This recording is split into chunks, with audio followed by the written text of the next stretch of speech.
Abra sua Bíblia em Lucas, capítulo 7, verso 11 em diante.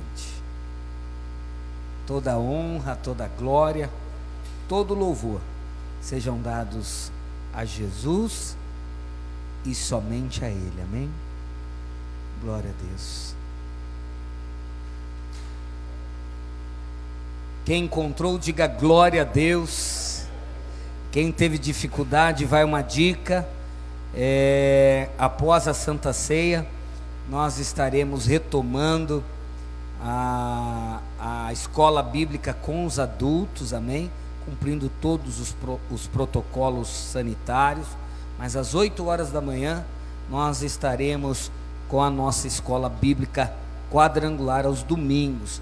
Lembrando que nós já retornamos com jovens e adolescentes no mesmo horário, às 8 da manhã aos domingos, amém? Diz assim a palavra, na minha versão tem como subtítulo: Jesus ressuscita o filho de uma viúva.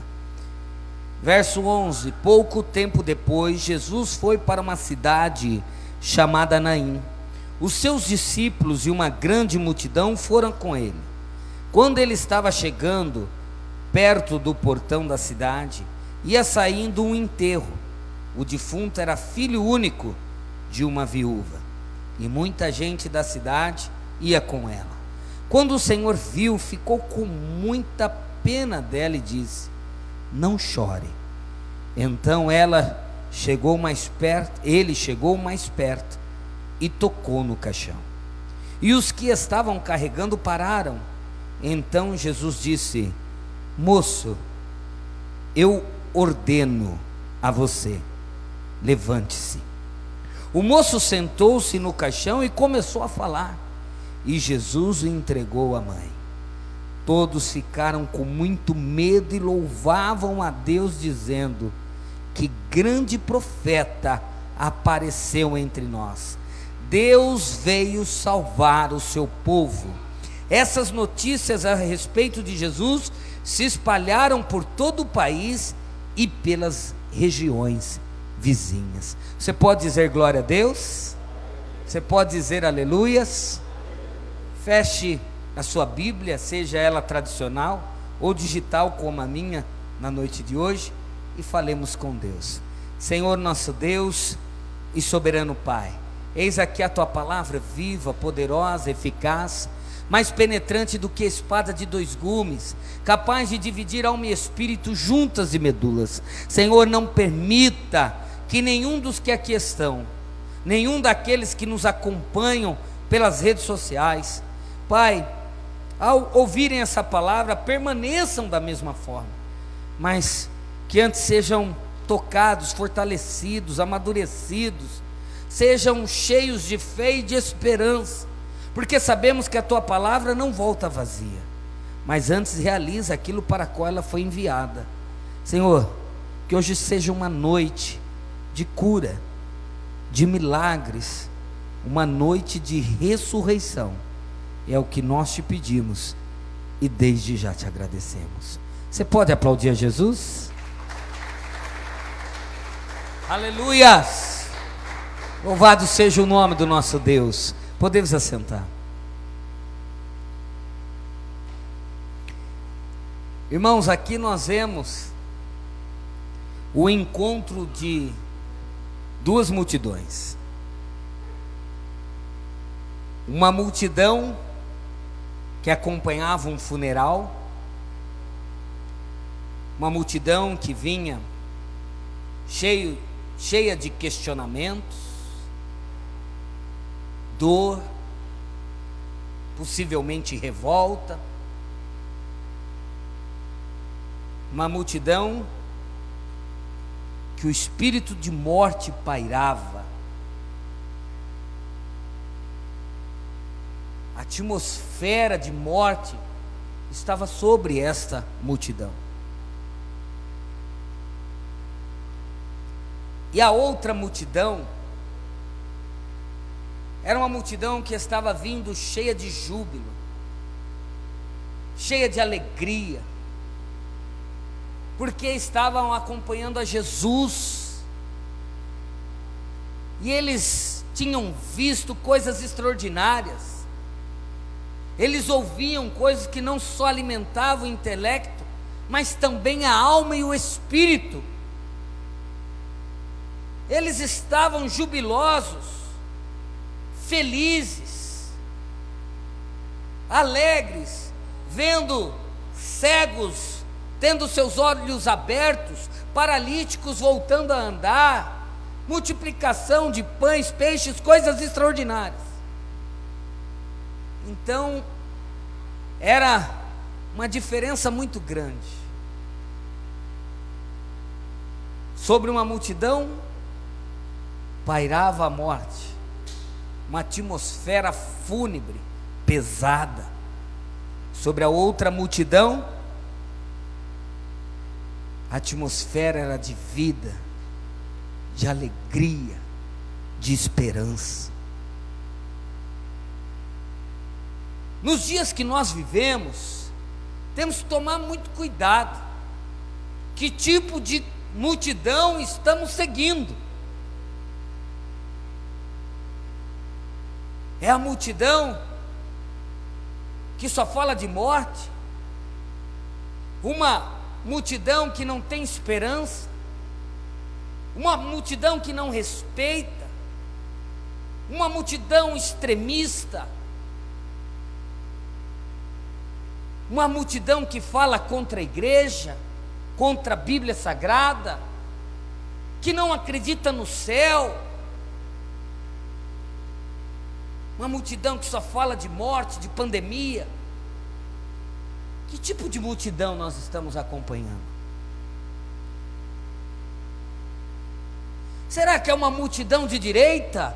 Uma multidão de esquerda? Meu irmão, a multidão que eu quero estar é a multidão aonde Cristo está. Ela não é uma multidão de direita, de esquerda, de convicções fortes, fracas, nada disso.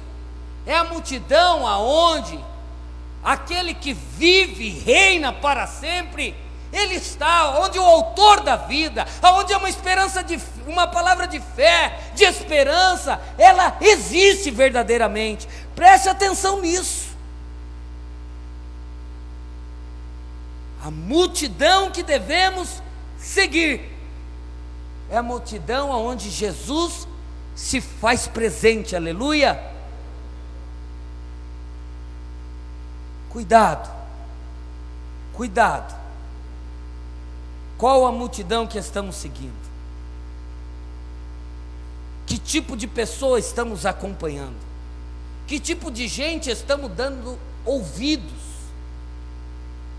Porque senão, a atmosfera de morte, de medo, de incerteza, de dor, de conflito, de rivalidade, vai imperar em nossos corações e sobre nós. Mas não é isso que nós queremos. Então, quando aquela multidão está saindo para fazer o funeral, porque não se enterrava o judeu dentro da cidade, os cemitérios eram sempre para fora da cidade, e Jesus, Ele está chegando em Naim. Então essas duas multidões se encontram. Atmosfera de morte, atmosfera de vida, tristeza, alegria, desespero, esperança. E eu quero abrir um parênteses aqui. Esses dias tive uma reunião com alguns coordenadores da nossa região 548, e nós falamos um pouco sobre inspirar, sobre influenciar. Não sei a função, o cargo que você ocupa lá no seu trabalho, mas Jesus, ele conseguia inspirar, Ele conseguia dar esperança. Por isso que tinha pessoas o seguindo. Tem pessoas que querem estar com você, que querem te acompanhar. Se tem, é sinal que você está sabendo liderar, é sinal que você está inspirando, é sinal que você está trazendo esperança.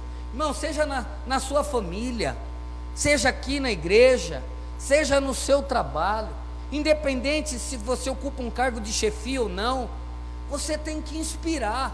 As pessoas têm que ter prazer de estarem ao seu lado, eles devem desejar ser igual a você, seus filhos, seu cônjuge, porque senão você não está vivendo para inspirar, você não está fazendo valer a oportunidade que Deus nos dá, nos concede. Você está dando uma volta sem rumo, às vezes com um título de chefia, um título do ministério, mas você não está inspirando, não está ajudando ninguém. Jesus, ele sabia liderar, ele sabia inspirar, ele sabia dar esperança. Por isso que muita gente o seguia, que queria ouvi-lo, queria aprender com ele, queria fazer como ele fazia, agir como ele agia, estar nos lugares que ele estava. Será que os nossos amigos, os nossos familiares possuem esse desejo? Ou por conta das nossas atitudes, por conta das nossas falas, eles querem estar longe de nós? Se eles ficam sabendo que nós vamos estar ali, eles querem ir para o lado oposto. Isso não é um bom exemplo, não é um testemunho, não é andar como Cristo andou. Aonde Jesus estava, sempre haviam pessoas que queriam estar do lado dele, que queriam ouvi-lo, que eram inspiradas por ele, que através das suas palavras tinham as suas esperanças renovadas. Então é um momento de refletirmos. Poxa, não precisa ser uma multidão, mas ao menos o teu filho, ele não deseja estar com você? O seu cônjuge não quer frequentar os mesmos lugares que você? Colegas de trabalho, amigos da igreja? Algo não está encaixando, se eles não desejam.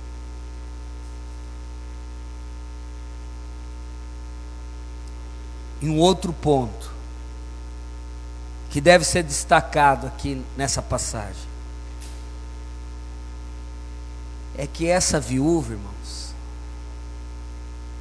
a Bíblia fala que esse jovem era filho único desta mulher. Na sociedade judaica,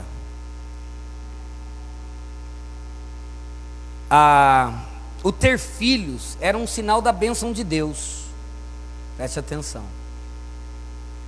Então, o judeu, ele ia ter filho aos montes.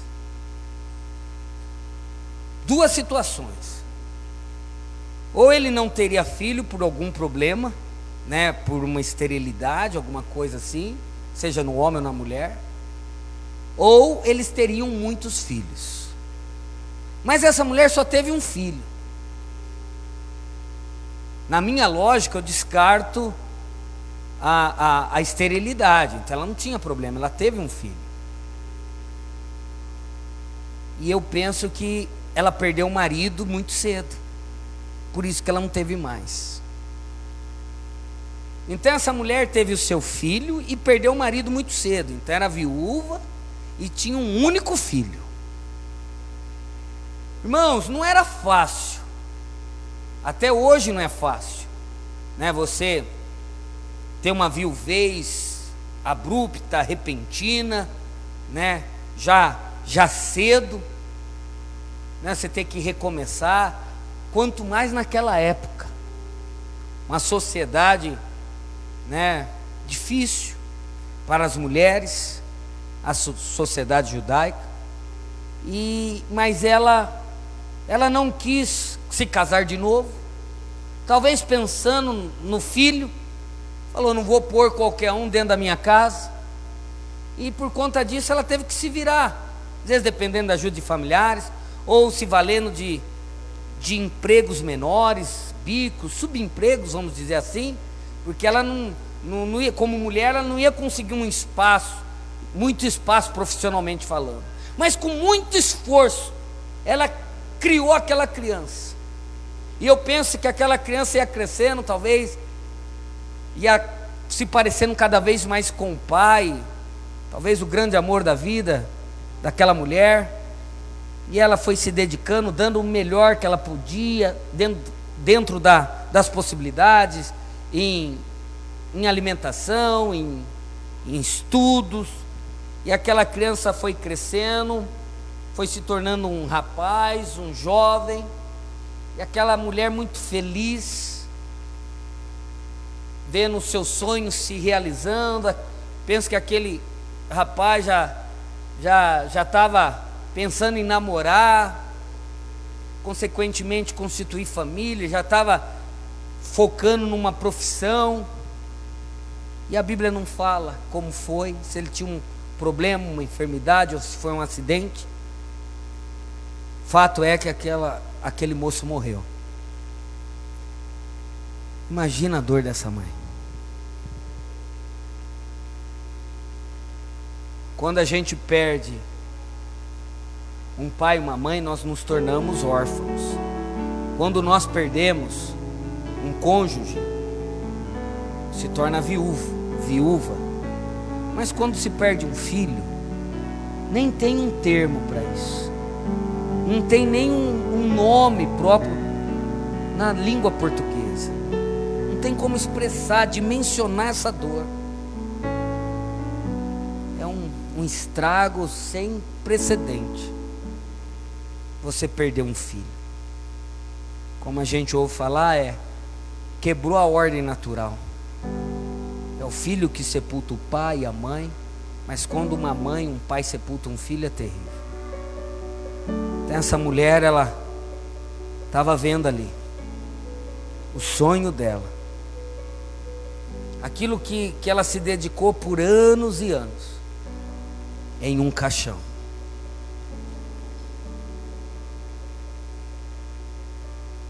Tudo de mais precioso para aquela mulher estava dentro do caixão. Ou seja, acabou. Talvez você veio hoje para a igreja pensando que determinadas coisas não tem mais jeito, está acabado, não tem mais o que fazer.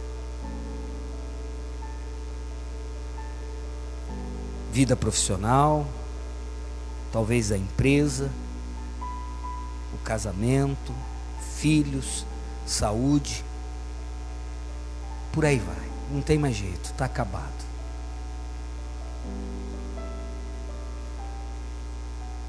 Irmãos, tem gente que tem uma ideia errada de Deus, acha que Deus está muito distante, que Deus não se importa com o que estamos enfrentando, com aquilo que nos traz dor, constrangimento. Mas quando Jesus olha para aquela mulher e vê a sua dor, o seu sofrimento, eu creio que Jesus tem essa capacidade de ver tudo filme. Ele olhou para os olhos daquela mulher, ele viu o filme de quando ela perdeu o marido, da vida difícil que ela teve, de toda a dedicação, luta, investimento naquela criança que foi crescendo, se tornando um rapaz honrado, decente, e agora ali no caixão. E Jesus olha para aquela mulher e fala: não chores. Ele se compadece dela. Jesus sabe o que você está enfrentando. Ele sabe cada lágrima que você tem derramado. Ele sabe as noites que perdemos o sono, pensando nisso, pensando naquilo outro. Ele sabe o que você ouviu do médico. Ele sabe as afrontas no trabalho, as injustiças que estamos enfrentando, as calúnias, as chantagens. Ele conhece tudo. E Ele fala para mim e para você: não chores, não chores mais. Mas talvez aquela mulher falou: como não chorar? Meu sonho, a minha riqueza, tudo está aí, ó. Acabou.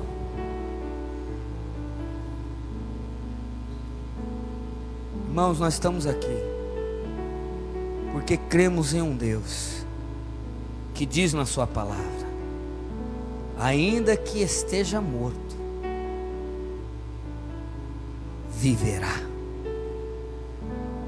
Ele é o Senhor da vida. Ele é um Deus que ressuscita, aleluia. Você pode aplaudir a Jesus? Ele ressuscita pessoas, Ele ressuscita sonhos, Ele ressuscita projetos, Ele ressuscita relacionamentos. Ele pode ressuscitar. Ele pode nos fazer sonhar novamente, acreditar. E Ele se dirige àquele jovem que estava no caixão e dá um comando, dá uma ordem. Ah, irmãos, eu quero crer que Jesus, Ele se levanta do seu trono nesta noite. Ele olha para mim, para você: para de chorar. E aquilo que está te trazendo dor, constrangimento, vergonha, medo, insegurança, Ele vai dar uma ordem. Será que eu ouvi aleluia, glória a Deus? Assim como Ele deu ordem para aquela tempestade,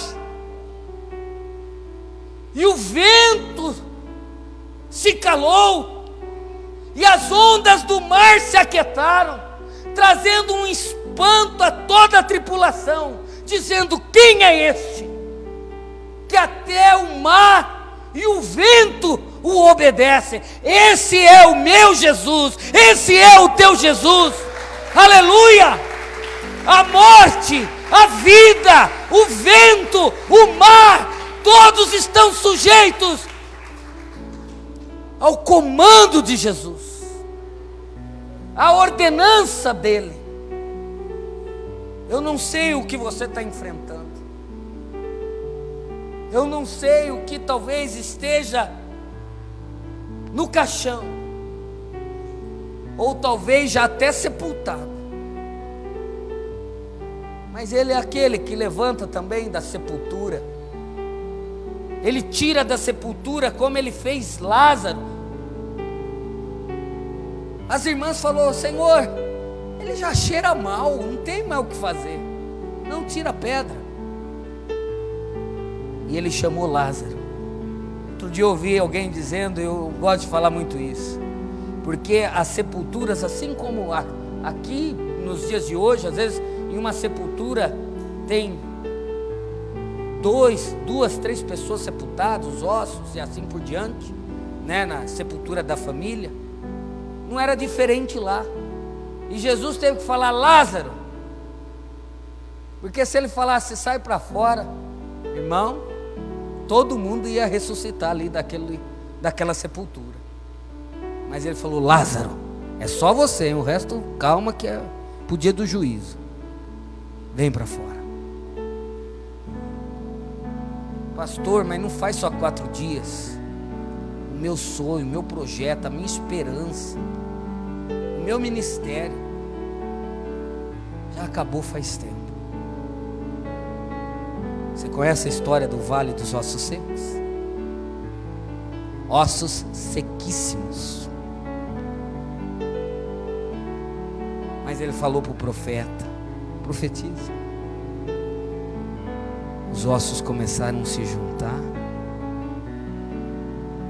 começou a criar carne e nervo nesses ossos. Eles foram cobertos por pele, e depois o Espírito de Deus veio dos 4 ventos e tornou aquele exército, fez com que aquele exército tornasse a ter vida. Eram apenas ossos. Então eu não sei como que está, mas ele fala para mim e para você, ele sabe. Eu não sei. Talvez o irmão que está sentado do seu lado também não saiba, mas ele fala: não chores, eu sei o que você está passando, mas enxuga a lágrima, não chore mais, nós vamos dar um jeito nisso. E daí ele chamou aquele jovem, o colocou de pé ressurreto e entregou a sua mãe. Jesus está restaurando situações que pareciam irreversíveis. Ele está resolvendo, está entregando para você a vitória.